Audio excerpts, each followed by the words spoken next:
انگریزی میں ایک ایسا لفظ ہے جو ماضی، مستقبل، خواہشات اور یہاں تک کہ شائستگی ان سب کو آپس میں جوڑتا ہے۔ آج ہم اسی لفظ یعنی ووڈ کے رازوں سے پردہ اٹھائیں گے اور دیکھیں گے کہ یہ چھوٹا سا لفظ اصل میں کتنا طاقتور ہے۔ اکثر یہ سوال ذہن میں آتا ہے کہ آخر ایک چھوٹا سا لفظ اتنے الگ الگ مطلب کیسے دے سکتا ہے؟ سچ پوچھیں تو ووڈ اکثر لوگوں کو الجھا دیتا ہے، لیکن ایک بار جب یہ سمجھ آ جائے تو یہ زبان پر گرفت مضبوط کرنے کے لیے ایک بہترین ٹول ثابت ہوتا ہے۔ تو آئیے اس کی گہرائی میں اترتے ہیں۔ اچھا، ووڈ کو سمجھنے کا سب سے آسان طریقہ یہ ہے کہ اسے صرف ایک لفظ نہ سمجھیں۔ ذرا سوچیں کہ یہ ایک سوئس آرمی نائف کی طرح ہے، ایک ہی ٹول لیکن اس کے کام بہت سارے ہیں۔ کبھی یہ شرط لگانے کے کام آتا ہے تو کبھی بہت شائستگی سے بات کرنے کے لیے۔ تو آج کے اس سفر میں ہم دیکھیں گے کہ ووڈ کیسے خیالی دنیا بناتا ہے، ہمیں ماضی میں لے جاتا ہے اور ہماری گفتگو کو زیادہ مہذب بناتا ہے۔ چلیں شروع کرتے ہیں۔ چلیں سب سے پہلے ووڈ کے اس استعمال کو دیکھتے ہیں جو ہمیں تصور کی دنیا میں لے جاتا ہے، یعنی ان حالات کے بارے میں بات کرنے کے لیے جو ابھی حقیقت نہیں ہیں یا شاید کبھی ہوں گے بھی نہیں۔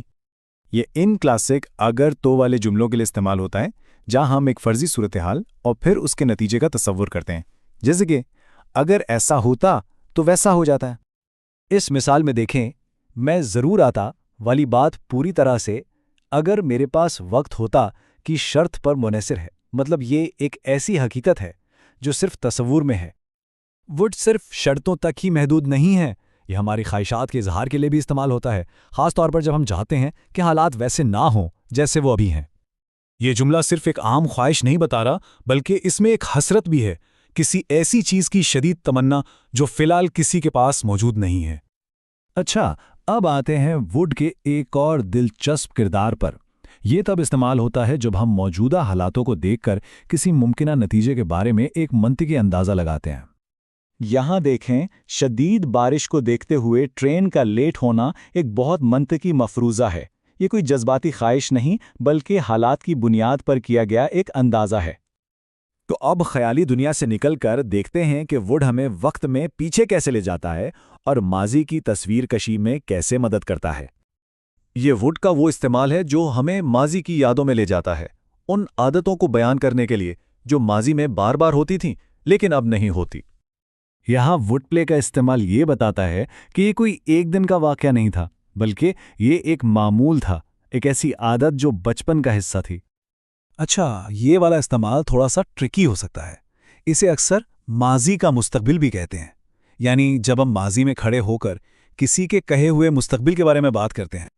اس مثال سے یہ بالکل صاف ہو جاتا ہے، جب بات براہ راست کہی گئی تو ول استعمال ہوا، لیکن جب اسی بات کو بعد میں دہرایا گیا تو ول خود بخود ووڈ میں بدل گیا۔ اب ہم ووڈ کے سماجی کردار کو دیکھتے ہیں۔ یہ لفظ صرف گرامر کا حصہ نہیں، بلکہ یہ ہماری بات چیت کو زیادہ شائستہ اور ہموار بنانے کا ایک بہت اہم ٹول ہے۔ جب ہم درخواستوں اور پیشکشوں میں ووڈ کا استعمال کرتے ہیں تو ہماری بات کا انداز نرم ہو جاتا ہے۔ یہ حاکمانہ انداز سے بچنے اور زیادہ فطری لگنے کی کلید ہے۔ دروازہ بند کرو کے بجائے یہ جملہ ایک نرم درخواست کی طرح لگتا ہے، جس سے بات کا وزن بھی رہتا ہے اور لہجہ بھی خراب نہیں ہوتا۔ اسی طرح جب کسی کو دعوت دینی ہو یا کوئی مشورہ دینا ہو تو ووڈ کا استعمال گفتگو کو بہت دوستانہ اور کھلا بنا دیتا ہے۔ یہ ایک ساتھ کچھ کرنے کی تجویز دینے کا ایک بہترین اور بہت ہی شائستہ طریقہ ہے۔ اس سے دوسرے شخص پر کوئی دباؤ نہیں پڑتا اور اسے انتخاب کی پوری آزادی محسوس ہوتی ہے۔ تو اب تک ہم نے ووڈ کے بہت سے پہلو دیکھ لیے ہیں۔ آئیے اب ان سب کو ایک جگہ جمع کرتے ہیں تاکہ یہ ایک آسان سی چیٹ شیٹ بن جائے۔ تو یہ رہا ہمارا حتمی خلاصہ، شرطیہ جملوں سے لے کر شائستہ درخواستوں تک اور ماضی کی عادتوں سے لے کر خواہشات تک ووڈ کے تمام اہم استعمالات یہاں ایک نظر میں موجود ہیں۔ تو اب یہ بات بالکل واضح ہے کہ سوئس آرمی نائف کی مثال اس لفظ کے لیے بالکل فٹ بیٹھتی ہے۔ یہ ایک ہی اوزار ہے جو انگریزی میں بات چیت کے کئی کام سنبھالتا ہے۔ کسی بھی چیز کو سیکھنے کا بہترین طریقہ اسے استعمال کرنا ہے۔ تو اب جب ووڈ کے راز کھل چکے ہیں تو سوچنے کی بات یہ ہے کہ اپنی اگلی گفتگو میں اس کا کون سا پہلو سب سے پہلے آزمایا جائے گا۔